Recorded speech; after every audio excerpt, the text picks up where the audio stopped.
Welcome to Build Wealth Logically. Your path to financial growth starts here. Calculate, invest, and grow. All right, let's get right into it. We're going to break down how to absolutely master the most critical time in any new job, your first 90 days. This isn't just about showing up and hoping for the best. It's about actively engineering your success right from day one. You know the feeling, right? When you walk in the door on that first day, you're basically a sponge. You're learning systems, you're asking a million questions, you're taking up your manager's time, you're consuming way more value than you're creating. So the real question, the central challenge, is how do you flip that script? And how do you do it fast? And that's where this idea comes in. It's called the break-even point. It's that magic moment, that tipping point, where you officially stop being a drain on resources and start being a net contributor. Everything we're going to talk about today is designed to get you across that line as quickly as humanly possible. Okay, so where do we even begin? Phase 1. And this might sound a little backward, but your first job isn't to do anything. Nope. It's to learn. Think of yourself as a detective for the first few weeks, gathering clues about your new environment. You know, you really see two kinds of people in a new role. On the one hand, you've got the savior. This person comes in, guns blazing, ready to fix everything they see on day one.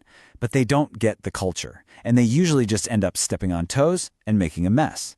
And then you have the architect. They're smart, they listen, they observe, they understand the foundation before they even think about adding a new floor. That's who you want to be. And a huge part of being that architect is asking, okay, what kind of place am I actually in? Are you in a startup where they're still pouring the concrete and need you to help build? Or is it a turnaround situation, a house that's basically on fire and you need to put out the biggest flames first? Or maybe it's a successful company and your job is to respect what works. The point is, a one-size-fits-all approach is a recipe for disaster. And if you're not convinced that this learning phase is important, just look at this number. 80%. That is a huge, staggering number. Most people who fail in a new job don't fail because they're bad at coding or marketing or whatever it is they do. They fail because they didn't get the vibe of the place. Look, your technical skills got you in the door, but it's your cultural awareness that's going to let you stay there and thrive. All right, so once you've done your homework and you understand the landscape, it's time for phase 2. It's time to secure some early wins. This is all about getting some points on the board fast.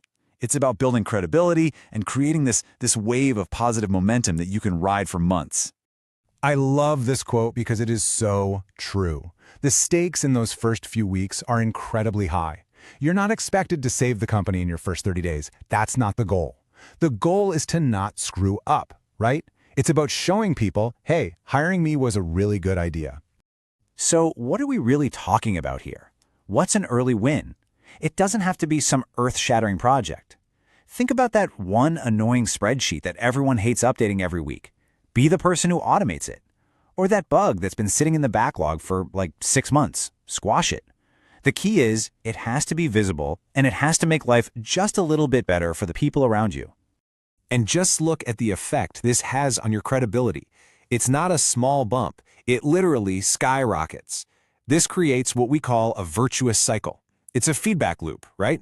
You get a win, people trust you more. Because they trust you more, they give you more responsibility. You use that to get bigger wins, and it just keeps building on itself.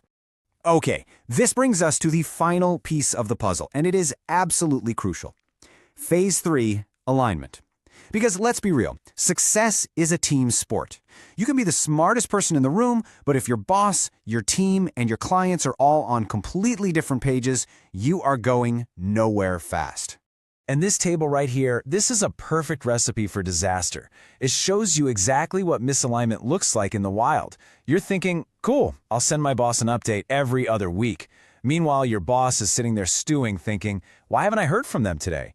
Every single one of those red dots, that's not just a misunderstanding.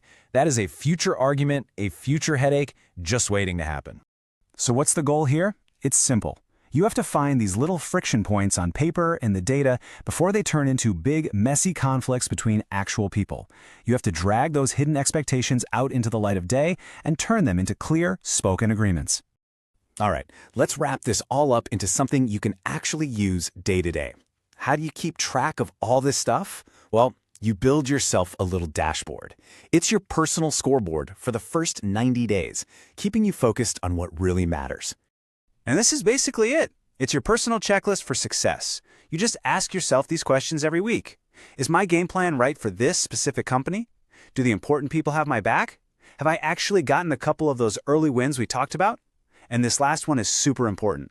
Have I stopped thinking of myself as the person from my old job and fully embraced this new role? And look, if you actually do this stuff, if you diagnose, get those wins, and get everyone aligned, that break-even point we talked about at the very beginning, by day 90, it's going to be so far in your rearview mirror you won't even see it anymore. You'll be deep into the territory of being a major value creator for your team.